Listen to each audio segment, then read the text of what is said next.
Bienvenidos al canal. Hoy explicaremos un problema de dos resistencias conectadas en serie. Se nos pide encontrar la resistencia equivalente, la corriente total, la corriente y el voltaje en cada resistencia.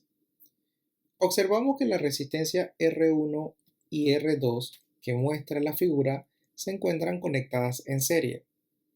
Para encontrar el valor de la resistencia equivalente de la que representa la unión de R1 con R2, es importante mencionar que como el circuito se encuentra conectado en serie, esa resistencia equivalente será igual a la suma de todas las resistencias individuales.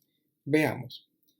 Tenemos nuestro diagrama y entendemos que vamos a reducir ese circuito, uniendo la resistencia R1 y R2 en una nueva resistencia que se llama R equivalente y que representa esa unión. La resistencia equivalente es igual a R1 cuyo valor es 2,2 ohm más R2 cuyo valor será igual a 6,0 ohm, obteniendo como resultado que la resistencia equivalente de este circuito de dos resistencias conectadas en serie será igual a 8,2 ohm. En la segunda parte se nos pide encontrar la corriente total y la corriente en cada resistencia. Para encontrar la corriente total, haremos uso de la ley de Ohm, que nos dice que la diferencia de potencial es igual a la corriente por la resistencia.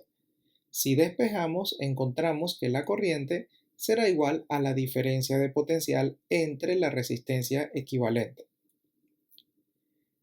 La diferencia de potencial que entrega la batería en el circuito es de 9,0 voltios. Si lo dividimos entre 8,2, que es la resistencia equivalente, obtenemos que la corriente que tendrá este circuito será de 1,1 amperes.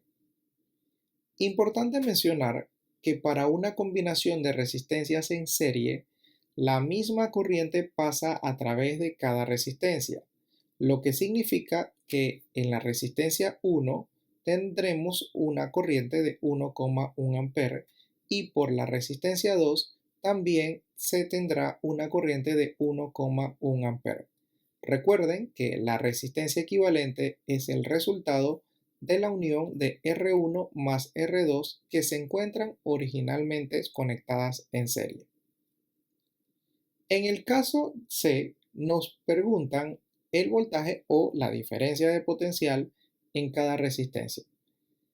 Es importante mencionar que la diferencia de potencial a través de cualquier número de resistencias en serie, como este es el caso R1 y R2, va a ser igual a la suma de las diferencias de potencial a través de las resistencias individuales, lo que sugiere que debemos calcular la diferencia de potencial en R1. De acuerdo a la ley de Ohm, la diferencia de potencial será igual a la corriente por la resistencia 1, y esos datos son conocidos. La corriente que se tiene en la resistencia 1 es de 1,1 amperes multiplicado por la resistencia 1 que tiene una magnitud de 2,2 ohm. Encontramos que la diferencia de potencial o voltaje en R1 es igual a 2,4 voltios. Para verificar nuestro resultado, sumaremos las diferencias de potencial 1 y 2. En este caso ya hemos encontrado la diferencia de potencial 1 que es igual a 2,4 voltios.